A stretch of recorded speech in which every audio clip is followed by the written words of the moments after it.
கேள்வி பார்வையாளருக்கு வணக்கம். இந்த நேர்காணலில் நாம் சந்திக்க இருக்கும் சிறப்பு விருந்தினர் மக்கள் உரிமை பாதுகாப்பு மையத்தின் வழக்கறிஞர் வாஞ்சிநாதன் அவர். வணக்கம். வணக்கம். கடுமையான எதிர்ப்புகளுக்கு மத்தியில் நேற்றைய தினம் முருக பக்தர்கள் மாநாடு நடந்து முடிந்திருக்கிறது. பல்வேறு அரசியல்கள், பல்வேறு சர்ச்சைகள் போன்ற பல்வேறு விஷயங்கள் அந்த மாநாட்டில் நடந்திருக்கிறது. மாநாட்டை எப்படி சார் பார்க்குறீங்க? அதாவது நம்ம ஏற்கனவே சொன்னோம், இது 2026 தேர்தலை மையப்படுத்தி நடத்தப்படுகிற அரசியல் மாநாடு. அங்கே மத வெறுப்பு தூண்டப்படும் அப்படின்னு குற்றச்சாட்டை வைத்து மதுரை மத நல்லிணக்க மக்கள் கூட்டமைப்பு தொடர்ச்சியாக 1.5 மாதம் நம்ம பிரச்சாரம் பண்ணோம்.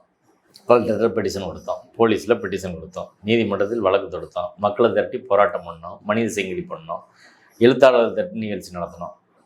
இந்த தமிழ் ஆன்மீக அமைப்புகள்லாம் போராட்டம் நடத்துனாங்க. நாங்கள் சொன்னதெல்லாம் 100% உண்மை என்பதை நிரூபிக்கும் விதமாகத்தான் இந்த மாநாட்டில் எல்லா விஷயமும் நடந்திருக்கு. இப்போ போட்ட தீர்மானத்தை எடுத்துக்கோங்க. இந்து வாக்கு வங்கியை காப்பாற்றணும் 2026 தேர்தலில் அப்படின்னு ஒரு தீர்மானம் போடுறாங்க. இதைத்தான் நீதிமன்றத்தில் சொன்னோம். ஏற்கனவே இதை காடேஸ்வரா சுப்பிரமணியன் பேசினான்னு சொல்லி நீதிமன்றத்தில் கொடுக்குற போது நீதிபதி அதை கேட்டார். அதுக்கு நாங்கள் இனிமேல் பேச மாட்டோம், இது ஆன்மீக மாநாடு தான் அப்படின்னு சொன்னாங்க. ஆனால் அதுக்கு நேர் எதிராக இங்கே பேசியிருக்கிறாங்க. இதுக்கு சங் பரிவார் கூட்டம் என்ன பதில் சொல்வது? இது நேரடியாக நீதிமன்றத்தை கிள்ளுக்கிறையாக மதிப்பது, நீதிபதிகளை ஒரு பொருட்டாகவே மதிக்காத தன்மை தான். இவங்களுக்கு இது ஃபஸ்ட்டு கிடையாது. அடுத்து இன்னொரு தீர்மானம், மொத்த மலையும் இந்துக்களுக்கே சொந்தம் அப்படின்னு போடணும், திருப்பரங்குன்றம் மலையை அப்படின்னு சொல்கிறாங்க. சிக்கந்தர் மலை பிரச்சனையை கிளப்புறாங்க, சிக்கந்தர் தர்கா பிரச்சனையை கிளப்புறாங்க. அடுத்து அண்ணாமலை ஸ்கூலுக்கு போகும்போது பிள்ளைகள் உத்தராட்ச கொட்டை போட்டு போகணும்னு மத ரீதியாக குழந்தைகளை பிளவுபடுத்துகிறாரு. பவன் கல்யாண் சொல்கிறாரு, வெளிநாட்டிலேருந்து அரேபியா நாட்டிலேருந்து மதத்தை எதிர்க்கும் துணிச்சல் உங்களுக்கு உண்டா அப்படின்னு அவர் பேசுகிறார். யோகி ஆதித்யநாத்தின் புல்டோசர் நீதியை நியாயப்படுத்துகிறாங்க. இப்போ மொத்தத்தில் எல்லாமே 2 விஷயம் நடந்திருக்கு. ஒன்று, மத நல்லிணக்கத்தை சீர்குலைத்து இஸ்லாமியரும் கிறிஸ்தவரையும் எதிரியாக்கி ஒரு வெறுப்பை உண்டாக்கும் வேலை அந்த மாநாட்டில் நடந்திருக்கு. அதுக்கு அவர்கள் தீர்மானங்களே சாட்சி. 2வது, மதத்தை அரசியலில் கலப்பது அப்படின்றது நேரடியாக தேர்தலுக்கான மாநாடாக இது நிகழ்த்தப்பட்டிருக்கிறது. இது 2ம் நீதிமன்றத்தின் உத்தரவை நேரடியாக மீறுறது. மாண்புமிகு நீதிபதி திரு புகழேந்தி அவர்கள் 13/6/2025 தீர்ப்பில் பேரா 25-26 தெளிவாக சொல்லியிருக்கிறாங்க. மதத்தை அரசியலுக்கு பயன்படுத்தக்கூடாது, இது இந்து முன்னணிக்கும் பொருந்தும். அப்படி பண்ணால் அது 5 வருட சிறை தண்டனை விதிக்கக்கூடிய குற்றம். மத நல்லிணக்கத்தை சீர்குலைக்கக்கூடாது என்பதையும் மிக குறிப்பாக நாம் சொன்னதெல்லாம் சுட்டிக்காட்டி பேரா 37 சொல்லியிருக்கிறாங்க. அதுக்கு நேர் எதிராக நடந்திருக்கிறார்கள். இப்போ நீதிமன்றம் என்ன செய்ய போகுது, அரசாங்கம் என்ன செய்ய போகுது அப்படின்றதான் கேள்வி. ஏன்னா இவர்கள் நீதிமன்றத்துக்கு சவால் விடுகிறார்கள், நீதிபதிகளுக்கு சவால் விடுகிறார்கள் என்றுதான். பாபர் மசூதி பிரச்சனையில் உச்ச நீதிமன்றத்தில் வாக்குறுதி கொடுத்து விட்டு அதை இடித்தார்கள். நீதிமன்றம் என்ன பண்ணிடுச்சு? ஒன்றும் பண்ணல. அந்த தைரியம் அடுத்து போன பிப்ரவரி 4ஆம் தேதி நீதிமன்றத்தில் நேரடியாக வாக்குறுதி கொடுத்து விட்டு நாங்கள் மத நல்லிணக்கத்தை சீர்குலைக்கும் வரையில் பேச மாட்டோம்னு சொல்லி 3 மணிக்கு சொல்கிறாங்க. அங்கே 4:30 மணிக்கு எச்ராஜா முழங்குறாரு, நேர் எதிராக அதுக்கு பேசுகிறார். அதுக்கு எஃப்ஐஆரே ஆகிருக்கு. ஒன்றுமே பண்ணலை, நீதிமன்றம் எதுவுமே பண்ணல. இதையும் நாம் நீதிபதியிடம் சொன்னபோது அவங்க விட்டாங்க, நான் விட மாட்டேன் நீதிபதி புகழேந்தி சொன்னார். இப்போ நீதிபதி புகழேந்தி அவர்கள் என்ன செய்வார் அப்படின்னு நம்ம பார்க்கணும். ஏன்னா ஒரு அரசியல் சட்டத்தை, சமூக நல்லிணக்கத்தை, மத நல்லிணக்கத்தை காக்க வேண்டிய பொறுப்பு அரசியல் சட்ட கடமை நீதித்துறைக்கு இருக்குது. இது யாரும் போய் பெட்டிஷன் போடணும் அப்படிலாம் கிடையாது. நீதிமன்றம் தானாக செய்யுமா அப்படின்றத பார்ப்போம். ஏன்னா நீதிபதிக்கு நேரடி சவாலாக இந்த மாநாடு அமைந்திருக்குது. நீதித்துறைக்கு நேரடி சவால்.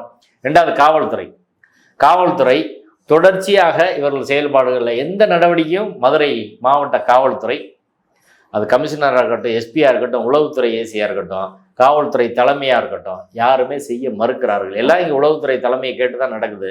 ஆனால் எந்த நடவடிக்கையும் இல்லை. முதல்ல இந்த பிரச்சனை துவங்குற போதே மதவரியை தூண்டும் வகையில் போன டிசம்பர் மாதமே ஏராளமான பதிவுகள் போட்டாங்க. ஒருத்தரை கூட கைது பண்ணல, வழக்கு கூட போடல. பிப்ரவரி 4 கோயிலில் பூந்து கலவரம் பண்ணாங்க பிஜேபிக்காரங்க, அதுக்கு நடவடிக்கை எடுக்கல, கைது இல்லை. கச்சிராஜா மீது நடவடிக்கை இல்லை. அதுக்கப்புறம் நம்ம பல்வேறு புகார்கள் கொடுத்துருக்கோம். பவன் கல்யாண் மேலே கம்ப்ளைண்ட் கொடுத்துருக்கோம், நடவடிக்கை இல்லை. மதுரை ஆதீனம், இந்த திருப்பரங்குன்றம் பிரச்சனையில் முக்கிய ரோல் பண்ணக்கூட மதுரை ஆதீனம், பயங்கரவாதியில் கூட வைத்திருக்க மதுரை ஆதீனம், அவர் மேலே எந்த நடவடிக்கையும் எடுக்கலை. இப்பயும் நம்ம சொன்னோம், இடையிலே மாநாட்டை இவர்கள் அரசியல் பேசினால், மத வெறுப்பை தூண்டினால் இடையிலே போய் நிறுத்தணும் அப்படின்னு. நிறுத்துறதுக்கான அதிகாரம் இருக்குது. போக வேண்டியதானே, போய் நிறுத்த வேண்டியதானே. நீங்கள் பேசக்கூடாதுன்னு நிறுத்தணும்ல, அதையும் காவல்துறை செய்யலை. இப்போ கூட காவல்துறை வழக்கு பதிவு செய்யலை. இப்போ ஏற்கனவே நடந்த நிகழ்ச்சியெல்லாம் நீங்கள் வரிசையாக உள்ளே பிடிச்சி போட்டு கச்சராஜா குண்டாசில் போட்டிருந்தீங்க, மதுரை ஆணையத்தை குண்டாசில் போட்டிருந்தீங்கன்னா இந்த அளவுக்கு இந்த மாநாடு வந்திருக்காங்க. இப்போ காவல்துறை, உளவுத்துறை திட்டமிட்டு சங் பரிவார கூட்டத்தை வளர்த்து விடுறாங்க. நீதிமன்றம் வந்து அதோட அபாயத்தை உணராமல் வெறும் கண்டிஷன் போட்டதோடு நிப்பாட்டிட்டாங்க. இனியாவது உணர்வாடுறாங்களா அப்படின்றதான் இப்போ நம்ம கேள்வியாக இருக்குது. இப்போ தமிழ்நாடு அரசு என்னதான் பண்ணுதுன்னு நம்மளுக்கு புரியவே இல்லை. அப்போ இருந்து இப்போ வரை நம்ம சொல்லிக்கிட்டே இருக்க திரும்ப திரும்ப இந்த மாநாட்டு இவர்கள் நோக்கி போகும் பாதை என்பது மிகப்பெரிய அபாயத்தை உருவாக்கும் அப்படின்னு. இப்போ கூட திருப்பரங்குன்றம் தொடர்பாக தீர்மானம் போடுறாங்க. கார்த்திகை தீபம் ஏற்ற வேண்டும் அப்படின்னு சொல்கிறாங்க. அப்போ என்ன அர்த்தம்? கார்த்திகை தீபம் ஏற்ற வேண்டும் என்று சொல்லும் இடம் அந்த இடத்துல என்ன இருக்கு? அங்கதான் தர்கா இருக்கு, சிக்கந்தர் தர்கா. கார்த்திகை தீபம் ஏற்றுறோன்னு சொல்லிட்டு தர்காவை இடிப்பதற்கான வேலையை இவர்கள் பிளான் பண்ணிட்டாங்க. இதுதான் நம்ம அன்னைக்குன்னு சொல்கிறோம். சிக்கந்தர் தர்காவை மையப்படுத்தி இந்த வேலை நடக்கிறது. இது தமிழ்நாட்டின் அயோத்தி பாபர் மசூதியை போல் இடிப்பு. கச்சராஜா ஓப்பனாக சொன்னார்ல, அயோத்தியை போல இது மாறும்னு சொன்னார்ல. அப்போதாவது காவல்துறை விழிச்சுக்கிற வேணாமா, உளவுத்துறை விழிச்சுக்கிற வேணாமா? ஆனால் இப்போ அடுத்த கட்ட விதையை அவர்கள் தூவி இருக்கிறார்கள். இவ்வளோ பேர் கூப்பிட்டு வந்து அந்த மத வெறுப்பை நச்சை மனதில் வந்து விதைச்சிருக்கிறாங்க. இதை எப்படி அரசாங்கம் வேடிக்கை பார்க்குது அப்படின்றதான். ரெண்டாவது, இந்த மாநாட்டை பொறுத்தவரை அது மிகப்பெரிய வெற்றியெல்லாம் கிடையாது. 5 லட்சம் பேர், நாங்கள் 5 லட்சம் பேர் இல்லை, 50,000 பேர்லேருந்து 70,000 பேர் தான் சேரே அங்கே காலியாக கிடந்துச்சு. உள்ளூர் மக்கள் கொஞ்சம் ஒரு 10 பேர் தான் இருப்பாங்க. அதுக்கு மேலே உள்ளூர் மக்கள் பங்கேற்கவே இல்லை. மதுரை மக்களும் திருப்பரங்குன்றம் மக்களும் இந்த மாநாட்டை மொத்தமாக புறக்கணித்திருக்கிறார்கள். அதுவே மத நல்லிணக்க கூட்டம் கிடைத்த மிகப்பெரிய வெற்றி. மதுரை மத நல்லிணக்க மண்ணாகத்தான் இருக்க வேண்டும் என்று நாம் தொடர்ச்சியாக பிரச்சாரம் செய்தோம். அந்த பிரச்சாரம் கிடைத்த வெற்றியாக இருக்குது. எல்லா கட்சியும் வாயை மூடிட்டு இருந்தாங்க, நம்ம மட்டும்தான் களத்தில் நின்று வேலை செஞ்சோம். அந்த களத்தில் நின்று செய்ய வேலைக்கு ஒரு மிகப்பெரிய பலனாக இந்த மாநாட்டிலே மதுரை மக்கள், திருப்பரங்குன்ற மக்கள் யாரும் பங்கேற்கவில்லை. யாரும் காவடி எடுத்துகிட்டு ஊர்வலமாக வந்தெல்லாம் பங்கேற்கலை. அங்கே போய் உள்ளே மாநாட்டு திடல்லையும் நீங்கள் பார்த்தீங்கன்னா வெளியூர்காரங்க தான் 95% பேர் இருந்தாங்க. அதே போல் மாநாடு முழுக்க வேன் பஸ் தான் இருந்துச்சு. நீங்கள் பார்க்கிங்கே காருங்க, சங் பரிவார் கூட்டம் போடுறாங்களே, எவ்வளோ பஸ் வந்துச்சு, வேன் வந்துச்சுன்னு. மதுரைக்காரர் எதுக்கு பஸ் வேனில் வரான்? பைக் எவ்வளோ இருந்துச்சுன்னு காட்டு பைக் எவ்வளோ இருந்துச்சுன்னு. பைக் இருந்தால் தான் லோக்கல் ஆள், இல்லைன்னா வெளியூர் ஆள் தானே. அப்போ மதுரை மக்கள் உன்னை வந்து புறக்கணிச்சிட்டாங்க அப்படின்றதான். அப்போ அந்த மதுரையின் மரபு என்பது பாதுகாக்கப்பட்டு இருக்குது அப்படின்றது நம்மளுக்கு ஒரு வெற்றி, ஒரு மகிழ்ச்சியான விஷயம்தான். 5 லட்சம் பேர் கிடையாது. ரெண்டாவதும் வந்த கூட்டத்தில் 2 கிரவுட் இருக்குது. ஒரு கிரவுட் பெரும்பான்மை வந்தவர்கள் அறுபடை வீடை பார்க்க வந்தவங்க. ஒரு பொருட்காட்சிக்கு வந்த மாதிரி. பொருட்காட்சிக்கு நீங்கள் தமிழகத்தில் அறுபடை வீடை வைங்க, இதை விட 5 மடங்கு கூட்டம் வருதா இல்லையான்னு பாருங்கள். ஒரு நாளைக்கு 1 லட்சம் பேர் வந்து பார்ப்பாங்க. மணியே தேவையில்லை, அதுக்கு யாரும் தேவையில்லை. தமிழ்நாடு அரசு சுற்றுலாத்துறை சார்பில் ஒரு அறுபடை வீடு வைங்க, எல்லாரும் வருவாங்க, பார்ப்பாங்க, போவாங்க. அடுத்து அதனால் அந்த க்ரௌடை வந்து அப்படி நம்ம மதிப்பிட முடியாது. அதே சமயம் அறுபடை வீடுகளை மூடிட்டாங்க நேற்று. மூடி அந்த க்ரௌட்லாம் உள்ளே போய் உட்கார சொல்கிறாங்க. கடைசி வரை மாநாட்டில் சேர் காலியாக இருக்க உட்காருங்க, சேர் காலியாக உட்காருங்கன்னு சொல்லிக்கிட்டு தான் இருந்தாங்க. அங்கே ஒரு 75,000 சேருக்கு மேலே போடவே முடியாது. பிறகு எப்படி 12 லட்சம் பேர் வந்தாங்க? இப்போ இந்த பத்திரிகையில் மிகையாக பொய்யாக சொல்கிறாங்க, இந்த இந்து தமிழ் திசையில் பல லட்சம் பேர் திரண்டாங்க. அது கீழே படுக்க வச்சு எடுத்த மாதிரி தானே சார் போட்டோவுமே. பல லட்சம் பேர்னு சொல்கிறாங்க. பல லட்சம் பேர் இந்து தமிழ் திசை ரிப்போர்ட்டர் பார்த்தீங்களா? எங்கேயா பல லட்சம் பேர் வந்தாங்க? சேருக்கே அங்கே ஆள் இல்லை, சேரே காலியாக இருக்குன்ற வீடியோ வருது. இப்போ என்ன செய்கிறாங்கன்னா, பத்திரிகை பெரிய விளம்பரம் கொடுத்து இன்னும் பணம் கொடுக்கல. அடுத்து பாசிட்டிவாக செய்தி போட்டால் தான் பணம் கொடுப்பாங்க. இந்த உத்தியில் தான் இந்த மாநாட்டு செய்திகள் கவர் செய்யப்படுகிறது. ஆனாலும் அவர்கள் இந்த மாநாட்டில் 5,000 பேர் வெறி கொண்டவர்களை கூட்டியிருந்தால் கூட அந்த 5,000 பேரும் இஸ்லாமிய பெண்களை ரேப் பண்ணனாலும் வருவான், கிறிஸ்துவ பெண்கள் ரேப் பண்ணாலும் வருவான், முற்போக்காளர்களை அடித்து கொள்ளணுன்னாலும் வருவான், இஸ்லாமிய சிறுவனை அடித்து கொள்ளனா வருவான், தர்காவை இடிக்கன்னா வருவான், பள்ளிவாசல் இடிக்கன்னா வருவான், சர்ச்சை நொறுக்கன்னா வருவான், பட்டியல் சமூகத்தை அடித்து நொறுக்கணும், மாட்டுக்கறி சாப்பிட்டாங்க தோலை உரிக்கன்னா வருவான். எதற்கும் தயாராக ஒரு வெறி கொண்ட கூட்டத்தை ஒரு 5,000 பேர் உருவாக்கியிருந்தாலே அது தமிழ்நாட்டுக்கு மிகப்பெரிய பேராகும். இல்லை, நேற்றைய தினம் வந்து எந்த ஒரு விதமான அசம்பாவிதம் நடக்கல. இல்லை, நேற்றைய விதம் அதற்கான விதை தூவப்பட்டிருக்கிறது. நீங்கள் வந்து இந்துக்களே நீங்கள் எப்படி பார்த்துக்கிட்டு இருக்கீங்க, முருக பக்தர்களே எப்படி பார்த்துக்கிட்டு இருக்கீங்க, நீங்கள் எப்படி விடலாமா, அடுத்த இடத்துக்கு போனோம் அப்படியெல்லாம் பேசுகிறாங்கல்ல. இது என்ன அர்த்தம்? அரேபிய மதன் அங்கே எதுக்கு பேசுகிறாங்க? இப்போ பேச வேண்டிய அவசியம் என்ன? திருப்பரங்குன்றத்தை மையப்படுத்தியான்னு தீர்மானம் போடுறோம். கோர்ட்டில் என்ன சொன்னேன்? நாங்கள் முருகன் பொருள் பாவல் போனோம், கந்த சஷ்டி கவசம், ஆன்மீகவாதியெல்லாம் கலந்துக்கிறாங்க. இது எதுக்கு அரசியல்வாதி வராரு? பவன் கல்யாண் தொடர்ச்சியாக எப்படி அரசியல் பண்ணிக்கிட்டு இருக்காரு? சங்கி கூட்டத்தை விட மோசமாக பண்ணிக்கிட்டு இருக்காங்க. புல்டோசர் நீதியை உச்சநீதிமன்றம் தடை செய்திருக்கிறது. தலைமை நீதி வெளிநாட்டில் கூட போய் அதை பேசியிருக்காரு. அதை ஆதரிச்சு பேசுகிறாங்க. அதை எப்படி ஏற்றுக்கிற முடியும்? அப்போ ஒரு மிகப்பெரிய பேரபாயம் எல்லாரையும் வெறியூட்டி தயார் செய்து கொண்டு இருக்கிறார்கள். 2020 சொல்கிற எழுதி வச்சுக்கோங்க. 2020 தேர்தலுக்கான மையமான அஜெண்டா சிக்கந்தர் தர்காவை பாஜகவினர் இடிப்பது தான். இந்த அஜெண்டா வச்சு தான் அவங்க தேர்தலை சந்திக்க போகிறாங்க. இன்னொன்று, இது ஒரு பக்கம். ரெண்டாவது, பவன் கல்யாண் பேச்சில் முத்துராமலிங்க தேவர் பேரை சொல்கிறார். ராம சீனிவாசன் மாநாட்டுக்கு முன்னாடி மறவர் பேரவை நிர்வாகிகளை, அகமுடையர் சங்க நிர்வாகி எல்லாம் பார்க்குறாங்க. ஆனால் ஒரு இடத்துல ஒரு இமானுவேல் சேகன் பேரை சொல்லலை, வேறு எந்த தலைவர்கள் பேரையும் சொல்லலை. முத்துராமலிங்க தேவரை பேரை மட்டும் சொல்ல வேண்டிய அவசியம் தேவை என்ன? இதுதான் திருமாவளவன் சொன்னார். முக்குளத்தோர் வாக்கை குறிவைத்திருக்கிறார்கள். ஏடிஎம்கே பேஸாக இருந்த முக்குளத்தோர் வாக்கு இப்போ இங்கே மடமாற்றம் செய்வதற்கான வேலையை ஏடிஎம்கேலிருந்து வந்த நயினா நாயகனை வச்சு அந்த வேலையை பார்க்குறாங்க. அதனால் முத்துராமலிங்க தேவரை சொல்கிறாங்க. இது இந்த மாநாட்டில் கிருஷ்ணசாமி காணாம், எங்கே போனார் அவர்? ஜான் பாண்டியன் காணாம். இப்போ அவர்களை தேவேந்திரகுல வேளாளர் சமூகத்தை கொண்டு வருவதற்காக பயன்படுத்தி விட்டு கருவேப்பிள்ளை போய் தூக்கி குப்பையில் போட்டாங்க. ஆனால் கிருஷ்ணசாமி இந்து நாடாக மாற்றணும், இந்து நாடாக மாத்திரம் உனக்கு என்ன ஆக போகுது, உனக்கு கீழே தான் போடுவான். மறுபடியும் சாதி அடிப்படையிலான ஒரு சாதி அமைப்பை கட்டமைப்பதில் தீவிரமாக இருக்கிறது ஆர்எஸ்எஸ். அதுதான் இந்த மாநாடு வெளிப்படுத்துது. அதுதான் மிகப்பெரிய ஒரு பேரபாயமாக இருக்குது. திராவிட இயக்க ஆட்சிகள், திமுகவும் அதிமுகவும், குறிப்பாக அதிமுக கூட இன்னைக்கு திராவிட இயக்கத்தில் சொல்ல முடியாது. திமுக கடந்த 30-40 வருடங்களாக நிலப்பிரபுத்துவத்தின் ஒரு பண்பாடான சாதிய பெருமை, நாங்கள் தான் ஆண்ட பரம்பரை, ராஜராஜ சோழ எங்காலு, குடிப்பெருமை, இப்படி பேசுகிற இந்த அரசியலை சரியாக எதிர்கொண்டு அதை வீழ்த்தாமல் செய்த தவறு தான் இன்னைக்கு அந்த சாதி பெருமை பேசுகிறவங்க மூலம் மத பெருமையில் போய் நிற்கிறான். ஈவன் பிஜேபிக்கான ஈஸியான இலக்கா இருக்கான். அவனெல்லாம் கூட்டு போய் பண்ண முடியும். முன்னாடி எப்படி தாண்டிலிங்க நாடார்லேருந்து நாடார் சமூகத்தை கையில் எடுப்பதற்காக பொன் ராதாகிருஷ்ணன், தமிழிசை, அடுத்து அவங்களாம் ஒதுக்கிட்டாங்க. அடுத்து அண்ணாமலை, அவரையும் தலைவர்லேருந்து எடுத்துட்டாங்க. அடுத்து எல்முருகன், அருந்ததி சமூகம், கவுண்டர் சமூகம், இங்கிட்டு வன்னியர் சமூகத்துக்கு அன்புமணியை இந்த சைடு கொண்டு வராங்க. அடுத்து தேவர் சமூகத்துக்கு அதை கொண்டு வராங்க. எப்படி நுட்பமாக அவங்க வேலை செய்கிறாங்க பாருங்கள். ஆனால் இவர்கள் வேலை செய்து எல்லாத்தையும் கையில் எடுத்துட்டு இவர்களை பூரா கலட்டி ரோட்டில் விட்டுருவாங்க. அந்த நிலை தான் இன்னைக்கு கிருஷ்ணசாமிக்கு ஜான் பாண்டியன் நடந்திருக்குது. அந்த சமூகத்தை அடமானம் வைப்பதற்கான முயற்சியை அவர்கள் செய்தார்கள். இன்னைக்கு எல்லா ஊர்லேயும் பிரச்சனையா இருக்கு. இதில் கூடுதலாக பார்த்தோம்னாங்க சார், அந்த அதிமுகவினர் வந்து குறிப்பாக அண்ணாவை பெரியார் விமர்சிச்சிருக்காங்க. அதிமுகவினர் அந்த மேடையிலே இருந்திருக்காங்களே. அதாவது இனி அண்ணா திராவிட முன்னேற்ற கழகம் வைப்பதற்கு அவர்களுக்கு எந்த தகுதியும் யோக்கியதையும் கிடையாது. அதிமுக தொண்டர்களே இதை ஏற்க மாட்டார்கள். இந்த அண்ணா திராவிட முன்னேற்ற கழகம் அதிமுகவோட தலைவர் அண்ணா தான், சரிங்களா? அதே போல நிறுவனர் எம்ஜிஆர் புரட்சி தலைவர்னு சொல்லுவாங்க. ஆனால் பவன் கல்யாண் எப்படி பேசுறாரு? புரட்சி தலைவர் முருகன் பேசுறாரு. இப்போ 2 விஷயம் அதிமுகவுக்கு நேரடி ஆப்பு. அண்ணாவின் தலைவர் பெரியார், அப்போ அதிமுகவுக்கு தலைவர் பெரியாரும் அண்ணாவும். எம்ஜிஆர் ஏற்றுக்கொண்ட, ஜெயலலிதா ஏற்றுக்கொண்ட தலைவர்கள். அந்த 2 தலைவர்களை மேடையில் வைத்து அவமானப்படுத்துகிறார்கள், இழிவுபடுத்துகிறார்கள்.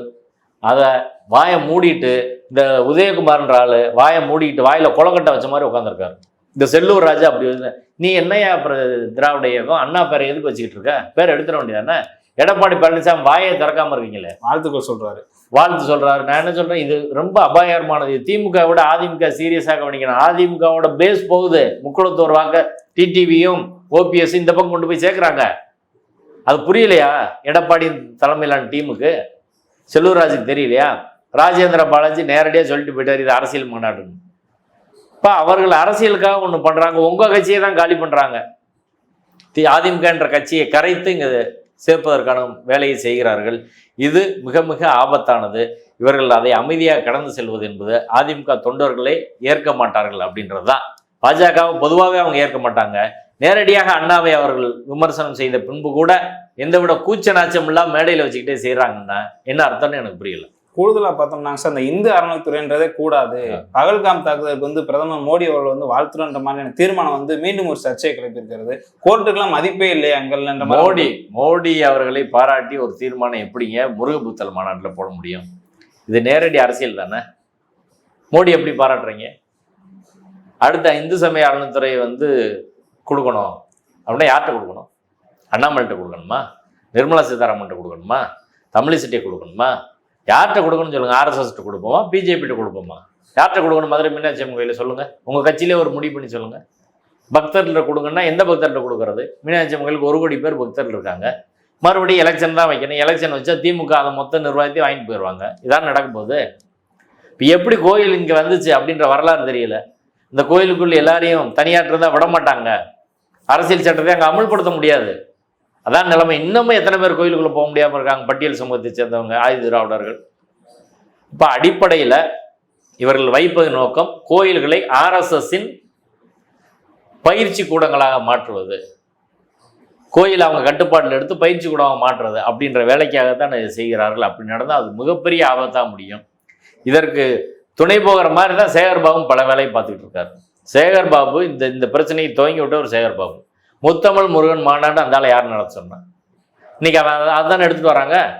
இப்போ மதத்தை அரசியல கலக்காதையான்னு திரும்ப அன்னைக்கு ஆசிரியர் கூட அறிக்கை வெளியிட்டாங்க. என்ன சொல்றாங்கன்னா அது இந்து அறநிலையத்துறை சார்பாக நடந்த மாநாடு, இது வந்து ஒரு கட்சி. எது இந்து சமய அறநிலைத்துறை வேலை எதுக்கு செய்யணும்? இந்து சமய அறநிலைத்துறையின் வேலை அந்த சட்டத்தில் இருக்கு. கோயிலை நிர்வாகம் பண்றதா அவன் வேலை. பக்தியை வளர்க்குறது ஒன்றும் கிடையாது. இந்த சேகர்பாபு ஒரு காவி வேட்டியை கட்டிட்டு பக்தியை வளர்க்குறோன்னு சொல்லிட்டு சங்கி வேலையை பண்ணிட்டு இருக்காரு. நாளைக்கு சங்கியல் பலம் பெற்று வந்தா திமுகவுக்கு ஒரு கும்பிட போட்டு அவர் போய் பிஜேபியில் சேர்ந்துருவார். அவருக்கு எந்த கொள்கையும் கிடையாது. முதல்வரை கூப்பிட்டு வந்து டான்ஸ் ஆட விட்டுட்டு இருக்காரு, கைதட்ட விட்டு. அதிமுகவோட அந்த இழிவான பண்பாடை அப்படியே கொண்டு வர்றார். இப்போ திமுக ஐடியாலஜிக்கலாக இதில் நிறைய பின்வாங்குதல் இருக்குது. ஐடியாலஜியில் வீக் ஆகிறது. அவர்கள் ஒரு சித்தாந்த அரசியல் நடத்துகிறார்கள். நீங்கள் தீவிரமாக பெரியார், அண்ணா, கலைஞர் சித்தாந்தத்தை பற்றி நின்று எதுக்காமல், மார்க்சிய தத்துவத்தை பற்றி நிற்காமல், அம்பேத்கரை தத்துவத்தை பற்றி நின்று சித்தாந்த அரசியல் செய்யவில்லை என்றால் நீங்கள் வீழ்ந்து போயிடுவீங்க. இந்த 6 மாதமாக சித்தாந்த அரசியல் இல்லைன்றதான் காட்டு. திமுகவுக்கு இதை எதிர்கொள்வதற்கு என்ன திட்டம்? திருப்பரங்குன்றத்தை மையப்படுத்தி மதவெறியை தூண்டி அரசியல் செய்கிறாங்க. இதை தடுப்பதற்கு திமுக என்னைக்கு விவாதம் பண்ணி, என்ன தீர்மானம் போட்டீங்க, என்ன டிஸ்கஸ் பண்ணீங்க, என்ன அதுக்கு உளவுத்துறை வேலை செஞ்சிருக்கு? ஒன்றுமே கிடையாது. உளவுத்துறை முழுக்க அவங்களுக்கு வேலை பார்க்குது. இந்த கலெக்டர் ஒரு சங்கி கலெக்டர், அவங்க தான் அங்கே இருக்காங்க. ஒரு இன்ஸ்பெக்டர் இந்த பிரச்சனையை துவங்கின மதுரை வேர்னு ஒரு இன்ஸ்பெக்டர் கூட இதுவரை மாற்றலை. அப்போ நீங்கள் பிஜேபி ஆர்எஸ்எஸ் தானே வேலை செய்கிறீங்க. தடுக்கிறதுக்கு என்னங்க பண்ணீங்க? பிஜேபி ஆர்எஸ்எஸ் வளர்ச்சியை தடுப்பதற்கு திமுக என்ன செஞ்சு சொல்லுங்க. அதுக்கு தானே எல்லாரும் ஓட்டு போடுறாங்க. அப்போ அடிப்படையில் பெரும் அபாயம் தமிழ்நாட்டை சுதந்திரம் திமுக மட்டும் நான் சொல்லலை. மற்ற கட்சிகள், காங்கிரஸ், சிபிஐ, சிபிஎம், அதிமுக யாருமே பெரிய அளவில் ஒன்றும் இல்லை. ஒரு பேட்டி கொடுத்தா போதுமா? களத்தில் வேலை பார்க்கணும்ல. நாங்கள் 6 மாதம் சாப்பிடாம தூங்காமல் வேலை பார்த்துட்டு இருக்கோங்க. என்ன சப்போர்ட் யார் பண்ணாங்க? அவங்க மட்டும் கிடையாது. முஸ்லீமில் எத்தனை பணக்காரர் இருக்காங்க, கிறிஸ்டின்ல எவ்வளோ பணக்காரர் இருக்காங்க. எங்களுக்கு டீ குடி கூட காசு கிடையாது, பேனர் வைக்க காசு கிடையாது, மீட்டிங் நடத்த இடம் கிடையாது. ஏதாவது ஒரு சின்ன உதவி யாராலும் பண்ணியிருக்காங்களா? நாளைக்கு திருப்பரங்குன்றத்தை மையப்படுத்தி போகிற போது இஸ்லாமிய நிறுவனங்கள்லாம் நொறுக்குவான். அதுக்கு முன்னாடி எங்கெல்லாம் பிடிச்சி உள்ளே போட்டுருவான். யார் கேட்பா? இந்த அரசாங்கம் உங்களை காப்பாற்றுமா? காவல்துறை காப்பாற்றுமா? யாரும் காப்பாற்ற மாட்டாங்க. திமுக வழக்கறிஞர் அணின்னு ஒன்று இருக்குங்க. இந்த வழக்கில் இணைஞ்சிருக்கலாம்ல. இல்லை, அரசாங்க வக்கீல் அவர் ஏஜி பாஸ்கன் 4 திமுக வக்கீல் கூட கிடையாது. பதவிக்கு அடிச்சுக்கிறீங்களா, சம்பாதிக்கிறீங்க எல்லாம். எப்படி கொள்ளையடிக்கிறீங்க எல்லாரும்? மேலேருந்து கீழே ஒரு நிர்வாகிகளும் பதவி வாங்கின அத்தனை பேரும். ஆனால் ஒரு 5% மக்களுக்காக வேலை செய்யணும்ல, தமிழ்நாட்டை காப்பாற்றணும்ல. உங்களை தானே டார்கெட் பண்ணுறான். அது குறித்து சீரியஸாக எதுவுமே கிடையாது. முதல்ல 2 அமைச்சர் இருக்காங்க. என்னைக்காலும் நம்மளை கூப்பிட்டு பேசியிருப்பாங்களா? நாங்கள் நேரடியாக செய்ய முடியல, நீங்களாவது செய்யுங்கன்னு சொல்லியிருப்பாங்களா? மாவட்ட செயலர் தளபதி என்னைக்காவது கூப்பிட்டு பேசியிருக்காரா? ஏன் திமுகவில் ஐடியாலஜியில் இருக்கக்கூடியவங்களே இருக்காங்க. ராஜாவோ, மனோ தங்கராஜோ, கனிமொழியோ, திருச்சி சிவாவோ யாராவது கூப்பிட்டு ஏதாவது நாங்கள் உதவி பண்ணுறோம், நீங்கள் பண்ணுங்க அப்படின்னு சொல்லியிருக்காங்களா? ஒன்றும் கிடையாது. அப்போ எப்படி எதிர்கொள்ள முடியும்னு சொல்லுங்கள். நீங்களும் பண்ண மாட்டீங்க, பண்ணுறவங்களுக்கு எதுவும் பண்ண மாட்டீங்க. அப்படின்னா ஒரு சின்ன உதவி கூட செய்கிறது கிடையாது. ஒரு மாநாட்டுக்கு நீங்கள் ஏகப்பட்ட பணம், பல கோடி செலவழிக்கிறீங்க. சரிங்களா?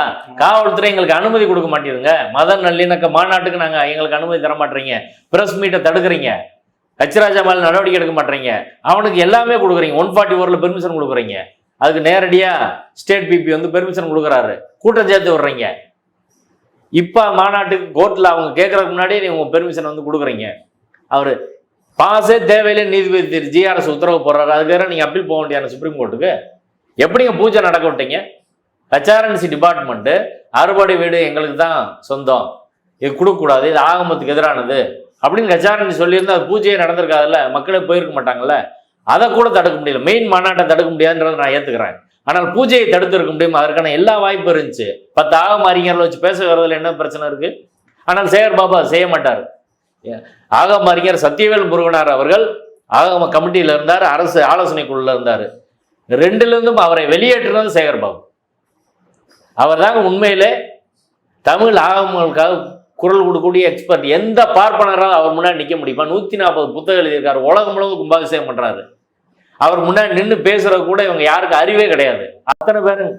அத்தனை பேரையும் வந்து கோயிலே போய் ஆகமப்படி எது நடக்கலன்னு சொல்லி அவன்கிட்ட எழுதி வாங்கி அவர் அறிக்கை ரிப்போர்ட் கொடுத்துருக்காரு. அந்த ரிப்போர்ட்டை கூட இதுவரை இவங்க வெளியில்லை. அவரை கமிட்டிலேருந்து தூக்கிட்டாங்க, சுப்ரீம் கோர்ட்டில் கொண்டு போய் அவரும் ரிசைன்மெண்ட் போயிட்டார். இதை முதல்வர் சொல்லி போட்டவர் சத்தியவேல் முருகனார். நீ அனைத்து ஜாதி அர்ச்சகர் திட்டம் பாதியை அது கிட்டத்தட்ட காலி பண்ணிட்டார் சேகர் பாபு. என்ன செய்ய முடியும் சொல்லுங்க? அப்போ இந்துத்துவ அஜெண்டாவுக்காக உள்ளுக்குள்ளே ஒரு டீம் திமுகவில் வேலை பார்க்குது, அரசு நிர்வாகத்தில் வேலை பார்க்குது. அப்போ திமுக வச்சு மட்டும் இதை எதிர்கொள்ள முடியுமா? மற்ற கட்சிக்கு என்ன ப்ரோக்ராம் இருக்கு? எந்த பெரிய கட்சிக்கு எந்த ப்ரோக்ராம் அவர்களை எதிர்கொள்வதற்கு கிடையாது. இந்த பிரச்சனை என்ன நடந்துட்டு இருக்கும் கூட 1923 தீர்ப்புல வந்து இன்னைக்கு வரை என்ன நடந்துருக்கணும் பெரும்பாலான கட்சிகளுக்கு தெரியாது. செய்கிறவங்கள கூப்பிட்டு அவங்க கேட்டது கிடையாது. செய்கிறவங்களே வந்து பெருசா இது வேணாம், நீங்க இது கண்டு காணாமல் விடுங்க அப்படின்னு நாங்கள் தொடர்ச்சியாக முயற்சி பண்ணி இந்த அடையே அடிக்கலைன்னா நேரடி அரசியலாக முதல்வர் ஸ்டாலின் உட்பட அத்தனை பேர் இங்கே பேசியிருப்பாங்க. திராவிடத்தை ஒழிக்க முருகன் ஓடிவான்னு போஸ்ட் அடிச்சிருக்கானா இல்லையா? ஆமாம் சார். அப்போ இதுக்கு நீங்கள் கவுண்டர் பண்ண மாட்டீங்கன்னா என்ன அர்த்தம்? இப்போ இந்த அரசியலின் பேரபாயத்தை புரிஞ்சுக்கிறல எப்படி காங்கிரஸ் தவறு செய்ததோ அதே தவிர நீங்கள் செய்கிறீங்க. நிறைய பேர் தெரிஞ்சுக்கிறல. இன்னும் வளரும் போது தான் இதோட தீவிரம் என்பது வெளிப்படும். எனவே இப்போதாவது அரசாங்கம் விழித்துக்கொள்ளணும், நீதிமன்றம் விழித்துக்கொள்ளணும், காவல்துறை இவர்கள் மீது கடும் நடவடிக்கை எடுக்க வேண்டிய எஃப்ஐஆர் ரிஜிஸ்டர் பண்ணி அரெஸ்ட் பண்ணணும். அதே போல் நீதிமன்றமும் சிவமட்டாக இந்த வழக்கு எடுத்து இவர்களை தண்டிக்க வேண்டும். அப்படி தண்டிச்சாதான் அரசியல் சட்டத்தின் ஆட்சி இந்த நாட்டில் நிலவுவதாக அர்த்தம். நாங்கள் சொல்றதுக்காக இல்லை, அரசியல் சட்டத்துக்கு உண்மையாக இருக்க யாராக இருந்தாலும் நடவடிக்கை எடுக்கணும். அது காவல்துறையும் தமிழக அரசோ நீதிமன்றமோ செய்யுமான்னு பார்ப்போம். மாநாட்டில் முருகனை வந்து அவங்க கையில் எடுத்துட்டாங்க. இன்னுமே முருகன் அவருக்கு வந்து பாஜக இந்து முன்னணிக்கு சொந்தமாயிருவாங்க சார். ஒருபோதும் அப்படி ஆக மாட்டார். முருகனை கையில் எடுத்தால் அவங்களுக்கு நான் சில கேள்விகள் கேட்குறேன். அதாவது முருகன் இந்து கடவுள்னு சொல்கிறேன். எப்படி சொல்கிறேன்? முருகனை இந்துவாக மாற்றியது யார்? இங்கே தமிழ்நாட்டில் குறிஞ்சி நில தலைவன் தான் முருகன். முருகன் இந்து கடவுள்னா உத்தரப்பிரதேசத்தில், குஜராத்தில், மகாராஷ்டிராவில் ஏன் முருகனுக்கு ஒரு கோயில் கூட இல்லை? அங்கே உள்ள மக்கள் ஏன் முருகனை கும்பிட மாட்டுறாங்க? இந்து கடவுள்னா எல்லா இடத்துலையும் கும்பிடணும்ல, சொல்லுங்க. அப்போ முருகன் இந்து கடவுள் அப்படின்னு இன்னைக்கு மட்டும் தூக்கிட்டு வர சரி. நீங்கள் இன்னைக்கு வரை உங்கள் 100 வருஷ அரசியல், இந்த நாட்டில் ராமராஜ்யம் அமைப்போம், முருகராஜ்யம் அமைப்போன்னு ஏன் சொல்லல? முருகராஜ்யம் அமைக்க வேண்டியது. இந்து கடவுள் முருகன்னா முருகராஜ்யம் அமைப்போன்னு சொல்லு. நீ சொல்ல முடியாது. ஏன்னா முருகன் சனாதன எதிர்ப்பு போராளி, குறவர் சமூகத்தில் திருமணம் பண்ணவர், சாதி எதிர்ப்பு போராளி, பார்ப்பனியத்தால் ஒதுக்கப்பட்ட குறவர் சமூகத்தில் திருமணம் செய்த முருகனை நீ ஏத்துக்கிறல. இன்னைக்கு வரையும் பூணூல் போட்ட சுப்பிரமணியன் தான் நீ ஏத்துக்கிற. பிறகு முருகன் இந்து கடவுள்னு எப்படி சொல்ற? சரி, முருகன் இந்து கடவுள், முருகன் சொல்ற இல்லை. 6 படை வீடுகளில் முருகன் பேரவை, சுப்பிரமணியன்ற பேரை பார்த்து முருகன் பேரவைக்கு சொல்லி தீர்மானம் போட்டையா? போடல. நம்ம நைனாநாயந்தன் சொன்னீங்க 6 படை வீடுகளில் தமிழில் நாங்கள் பூஜை செய்வோம், அதுக்கு தீர்மானம் நிறைவேற்றுவோனீங்க, ஒன்றும் வரலையே. அப்போ என்ன அர்த்தம்? நீ விநாயகரை வந்து தமிழ்நாட்டில் ராம, கிருஷ்ண, கணபதி இப்படியெல்லாம் பேர் வச்சுக்கிறாங்க. ஆனால் வடநாட்டில் யாராவது முருகன் பேர் வச்சுருக்காங்களா? முருகன் இந்துன்னு எப்படி சொல்ல முடியும்? பார்ப்பனில் யாராவது முருகன் பேர் வச்சுருக்காங்களா? யாராலும் பார்ப்பனர்கள் இங்கே காவடி எடுத்துகிட்டு முருகன் கோயிலுக்கு போயிருக்காங்களா? பார்ப்பன பெண்கள் தீக்குழி இறங்கியிருக்கிறாங்களா? அவங்களும் முருகனுக்கு நடந்த பாத யாத்திரை போயிருக்காங்களா? முருகனை ஒருபோதும் பார்ப்பனியம் ஏற்றதில்லை அப்படின்றத யதார்த்தமான உண்மை. நீங்கள் ராமனை வச்சு 100 வருஷமா அரசியல் பண்ணுறீங்க. 100 வருஷம் முருகன் உங்களுக்கு தெரியாதா? முருகன் இங்கே தானே இருக்காரு. அப்போ இந்த 2026 தேர்தலுக்கு மட்டும் முருகன் நீங்கள் கையில் எடுத்தால் என்ன அர்த்தம்? இது அப்போ தேர்தல் முருகனும் தேர்தல் முருகன் தான். இவர்கள் கையில் எடுத்திருப்பது பாஜகவின் தேர்தல் முருகன் அப்படின்றதான். தேர்தல் முடிஞ்சோன்னே கை விட்டுருவாங்க. இப்போ ராமரை கையில் எடுத்தாங்க, போன எலெக்ஷன்ல அயோத்தியில தோத்து போனாங்க. ராமரை கையில் விட்டு பூரி ஜெகநாதரை கையில் எடுத்தாங்க. ஜெய் ஜெகநாத்ன்றார். அப்படி வந்து சொல்லிட்டு போனாரு. அடுத்து இந்த எலெக்ஷன்ல முருகன் கை விடுகள்னு வைங்க, அதே போல முருகனையும் அவங்க கை விட்டுருவாங்கன்றதான். முருகனை நாங்கள் ஏற்றுக்கிறோம் அப்படின்னா முருகனோட கொள்கையை ஏற்றுக்கிறோம். முருகன் சனாதனத்துக்கு சாதிக்கு எதிரானவர் அப்படின்னா பூணூல் அவருக்கு அறுத்துருங்க. நீங்களும் பூணூல் போடாதீங்க, விட்டுருங்க. எல்லாரும் இந்துன்னு சொல்றீங்கல்ல, ரைட்டு, எல்லாரும் இந்து. ஹச்ராஜாவும் நிர்மலா சீதாராமனும் RSS மோகன் பகவத்தும் காஞ்சி சங்கராச்சாரியும் எல்லாம் இந்து பேசக்கூடிய நீங்கள் எல்லாருமே பாண்டி கோயிலுக்கு வாங்க. டெய்லி நாங்கள் கறி வெட்டி சமைச்சு சாப்பிட்றோம். எங்க வழிபாட்டுல கலந்துக்கங்க, சமைச்சு சாப்பிடுங்க, கறியை சாப்பிடுங்க, எல்லாரும் இருந்துன்னா செய்ய வேண்டியதானே. அப்போ ஓம் பண்பாடு வேறு, எங்க பண்பாடு வேறு. நாங்கெல்லாம் பூணூல் போடல, நீ எதுக்கு பூணூல் போடுற? பூணூல் ஆத்துரு, நீ மட்டும் என்ன மடிசார் கட்டுற? செய்யணுமா இல்லையா? எல்லாரும் இந்து அப்படின்னு. எங்க இன்னைக்கு கூட மயிலாடுதுறையில ஒரு சாதி வன்கொடுமை தாக்குதல் நடந்திருக்கு, இந்து பத்திரிகையில் செய்தி வந்திருக்கு. சிபிஎம் கட்சி, கம்யூனிஸ்ட் கட்சி தோழர்கள்லாம் அங்கே போறாங்க. நீ போறியா? ஏத்துக்கிறவியா நீ? இப்போ அடிப்படையில் தமிழர்கள் இன்னும் பூஜையே செய்யல, அதுக்கு தீர்மானம் போட்டியா? எல்லாம் அனைத்து ஜாதி அர்ச்சகர்னு சொல்றோம், அனைத்து இந்துக்களும் தகுதி பெற்ற இந்துக்கள் அர்ச்சகராக சொல்றோம். நீ அர்ச்சகராகவே சொல்லு. சரி, ஜெய் ஸ்ரீராமன் நீ எல்லா இடத்துலையும் கோஷம் போடுற, அரோகரான்னு கோஷம் போட சொல்லு, சொல்லிடுவியா?